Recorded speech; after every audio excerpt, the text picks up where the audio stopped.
मित्रांनो, जय शिवराय. आणि सध्या आपण आहे पुसेगावच्या मैदानात, हिंदकेसरी मानाचं मैदान. आणि या मैदानामध्ये फौजी जे असंख्य गाडा मालकांचं, प्रेक्षकांचं या ठिकाणी पोटाचा विचार करून या ठिकाणी एक चांगला दालचा देण्याचं काम करता आणि नेहमी सक्रिय असता मैदानामध्ये. दादा नमस्कार. नमस्कार. तुम्ही फौजी, तुमच्या स्टॉलचं नाव फौजी आहे, तुम्ही मुळात फौजी? हो, मी 17 वर्ष 6 महिने नोकरी करून व्यवसायामध्ये आलो. बरं, कुठं कुठं सर्व्हिस झालेली? पूर्ण इंडियामध्ये होतो. All over India? पूर्ण इंडियामध्ये. बरं, देशाच्या बॉर्डरवर कारण सेवा आमचं कोर युनिट असते, इंडिव्हिज्युअल पोस्टिंग असते. बरोबर. प्रत्येक स्टेटमध्ये जवळ 8-9 स्टेटमध्ये राहिलो. 2-2, 2.5 वर्ष, 3 वर्ष असं. मग हे क्षेत्र का निवडलं? कारण रिटायरमेंट नंतर चांगला पैसा आला असेल. पैसा आलाय, पण आपल्याला व्यवसायामध्ये आवड आहे. बरं. नोकरी आणि चाकरी राहणं हा मी समजतो. नोकरी करणं आणि चाकरी राहणं हा एकच प्रकार आहे. किती वर्षापासून करताय आत्ता 1.5 वर्ष झालं आपल्याला. मैदानात? 1.5 वर्ष. आणि स्पेशली मैदान? हो, स्पेशल मैदान. बाकी यात्रा, छोटं मोठं मैदान, कुठलंही मैदान असलं तरी तुम्ही राहणार? 100% मैदान करतो. काय काय सुविधा, काय काय असणार इथं? आपल्याकडे दालचा राईस, आता आपण लच्छा परोठा, अक्का मसूर आणि मटर पनीर ह्या थोडं दाखवा ना. आपण याच्यासाठी विचारलं आणि व्हिडिओ याच्यासाठी करतोय कारण की तुमची सुरुवात आहे. बरोबर. आणि सुरुवातीपासून तुम्ही काय सर्व्हिस देताय लोकांना? कारण की तुमच्याकडे येणारे किती राईस करतो तुमचा एखाद्या मोठ्या मैदानात? मोठ्या मैदानात आता सांगणं चुकीचं आहे. माणसं तसे चुकीचं हे करतात, ट्रोल करतात. तसं सांगू नये, पण आपलं सगळ्यांपेक्षा हायेस्ट राईस आपला सध्या तरी. नाही, मी विचारतो याच्यासाठी आहे कारण की लोकांना वाटतं की उगाच काहीतरी सांगतात, बोलतात आणि त्या माणसांना म्हणजे ते नाराज होतात लोक. आपण क्वालिटी देताय, त्याच्यामुळं ह्या गोष्टी विचारणं साहजिक आहे. काय काय थोडं दाखवा ना. आता तर सध्या आता संध्याकाळी दालचा राईस फक्त ठेवलाय. हे काय केलं? कारण आता उद्याची आपल्याला तयारी करायची. आता हे दालचा आहे. बरं. राईस तयार झालाय. कारण आता 90% बैलगाडा मालक सगळे आले.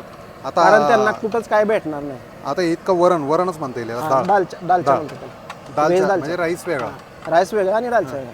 तर आता हे कटल सगळं संध्याकाळी संध्याकाळी हे पुरणार नाही. बरं. पण तरी पण आम्हाला मी 1 वाजेपर्यंत 2 वाजेपर्यंत मी जागा राहणार. कारण बैलगाडी मालक खूप लांबून आले. मेनू कसा असतो हा? काय काय कशा पद्धतीने बनवलेला? याच्यामध्ये दालचा राईस, आचार, पापड आणि कांदा हा मेनू असतो. नाही, याच्यामध्ये जे वापरलं तुम्ही तर कुठलं म्हणजे ह्याच्यामध्ये 3 प्रकारच्या डाळी असतात. बरं. डाळी 3? दुधी असते, गाजर असते आणि थोडक्यामध्ये सांबार म्हणलं तरी हरकत नाही. बरं. इकडे थोडं दाखवा ना काय काय चालू आहे आता सध्या तर आपल्याला आता काय आहे, दालचा आणि राईस बनवलाय. कारण हा राईस कटणार आता संध्याकाळी पूर्ण अजून बनवायला लागेल एक पातेल. आजच लावला का स्टॉल तुम्ही की काल लावला होता? काल आलो, परवा दिवशी आलोय. काल स्टॉल लावलाय आणि उद्याची तयारी खूप असते. बरं. त्याच्यामुळे ॲडव्हान्समध्ये 2 दिवस बघा आणि तयारी करायला लागते. मित्रांनो, आता एक पातेलं बघून म्हणजे एक पातेलं भरून राईस आणि एक पातेलं भरून डाळ, तर याला कॉम्बिनेशन दालच्या नावाचा जो प्रकार आहे हा फक्त या भागातच मिळतो. हा संपूर्ण महाराष्ट्रात मिळत नाही. याची स्पेशालिटी इकडंच आहे या भागामध्ये. हो, हा आयटम खरा पुणे भागातला आहे. हा नंतर एक आमचे बंधू आहे, त्यांनी पहिल्यांदा सुरू केलेला. प्रसिद्धी इकडे मिळाली ना? हा, प्रसिद्धी मिळाली. काय भानगड आहे? कुठली गोष्ट असत प्रसिद्धी प्रत्येक गोष्टीची चव वेगळी आहे. ते फक्त आपल्याला कळलं पाहिजे. नाही, आपल्याकडे प्रसिद्धी कुठली का असत नाही, ती पश्चिम महाराष्ट्रात जास्त मिळते असं वाटत नाही का? हा, कारण मैदान पण खूप आहे सगळ्यांना, लोक पण खूप येतात त्याच्यामुळे, आणि सगळ्यांना आवडते आपल्या गोष्टी, त्याच्यामुळे प्रसिद्धी लवकर मिळते. किती लोक काम करतात सगळे? आता तर दररोज आपल्याकडे 4 मुलं आणि मी मिळून 5 जण असतो. बरं. आता उद्या जवळजवळ 12 ते 13 लोक असतात आपल्याकडे. 12-13 लोक काम करते उद्या, म्हणजे मोठ्या मैदानाला खास. तुमच्या घरी पण राहिले? हा, बैल घेतलाय, पण परवाच एक आणलाय बैल अजून नवीन एक. मागे तुम्ही एक मैदान आयोजित केलं होतं? हा, म्हणजे फौजी सगळ्या लोकांनी केलेलं. सगळ्या लोक फौजी केसरी. बरं. चला, एक बैलगाडा क्षेत्रावर प्रेम असणारा आणि आवर्जून सांगतो, ह्या क्षेत्रात येण्याचं कारण म्हणजे बकासूर. बरं. बकासूरमुळे मी ह्या क्षेत्रात आलो आणि हा व्यवसायाचं मला सुचलं. चला, एक पुन्हा एकदा. आणि बकासूरच्या नावाने व्यवसाय चालू झाला. बकासूरमुळे आपल्याला प्रसिद्धी मिळाली, बकासूरमुळे नाव होते आपलं. आणि जर त्याला बघायला गेलो नसतं तर ही आयडिया मला आली नसती व्यवसायाची. म्हणजे बकासूरला कुठेतरी मला नोकरी करायला लागली असती, जे मला न आवडणारी गोष्ट. बकासूरला बघायला गेले होते? बकासूरचा लय मोठा कट्टर फॅन आहे. बरं. आणि जरा नोकरीला जरी होतो तरी 1 वर्ष आधी बकासूरची लय हवा चाललेली, लय फॉर्म मध्ये होता. पहिल्यांदा पुशेगावचं 1 नंबर केलेलं सोन्याने. नोकरीत असताना सर्व्हिसला असताना तुम्ही मैदान बघायचे लाईव्ह? हां, एक वर्ष अगोदर मला पण नाद नव्हता. पण माझा मित्र एक विजय फडतरे म्हणून, बरं. त्यांनी मला सांगितलं बाबा असा असा एक बैल आहे बकासूर. हां. त्यावेळेसपासून बघायला लागलो. बरं. मग 1 वर्ष राहिलेलं रिटायर व्हायला. मग पहिलं मैदान थारचं चंद्रदादा पाटलांचं थारचं पहिलं मैदान मैबे आणि बकासूरने 1 नंबर केलं.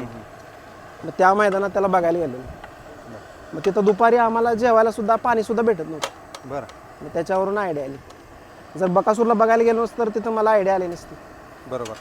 आणि हा व्यवसायाचं सुचलं नसतं. नक्कीच त्याचं सगळं श्रेय बकासूरला. या गोष्टी आत्मसात करायला पाहिजे, कारण की आजकालची तरुण पिढी मोठ्या प्रमाणात बैलगाडा क्षेत्रात आहे. या तरुण पिढीने काहीतरी या गोष्टी आत्मसात करून असा कसं आहे माहिती आहे का, नोकरीमध्ये काय राहिलं नाही. आणि आपली मराठी मुलं जे आहेत ना, लाजतात व्यवसाय करायला, काम करायला. आता मी एक फौज आहे. आता मला तर पहिल्यांदा लोक माझ्या गावातली खूप हसत होती. नोकरी करून आलं, आपल्याला कुठं पण पोलीसमध्ये म्हणा, सरकारी नोकरी कुठं पण एका मिनिटात लागते, अजून पण लागू शकते. पण आपल्याला लहानपणापासून अशी सवय आहे, कुठल्या गोष्टीमध्ये पडलं तर ते गोष्ट म्हणजे त्या गोष्टी सक्सेस व्हायला पाहिजे, अशी आपली चिकाटी, मेहनत आणि जिद्द, ह्या गोष्टी असेल तर कुठलीच गोष्ट अशक्य नाही. नक्कीच. शुभेच्छा असेल तुम्हाला. थोडं दाखवतो काय काय चालू आहे सध्या. हे काय करताय? तयारी सुरू आहे. काय कांदा भाजायचा. कशासाठी? पनीरच्या भाजीसाठी. अजून कुठला पदार्थ राहणार तो? पनीरची भाजी आणि पराठा, अख्खा मसूर. बर. कांदा कटिंग चालू आहे इकडे. सुरुवात अशा पद्धतीने असते. फौजी दालचा, बरेच लोक या ठिकाणी येऊन या दालच्याचा आस्वाद घेता. आणि दालच्याचं पराठा, अजून काय म्हटले? पराठा आणि पनीरची भाजी आणि मटर पनीर, अख्खा मसूर अख्खा आणि लच्छा परोठा, त्याच्याबरोबर कांदा, लिंबू आणि कोशिंबीर. चालतं. शुभेच्छा असेल दादा तुम्हाला. थँक्यू दादा.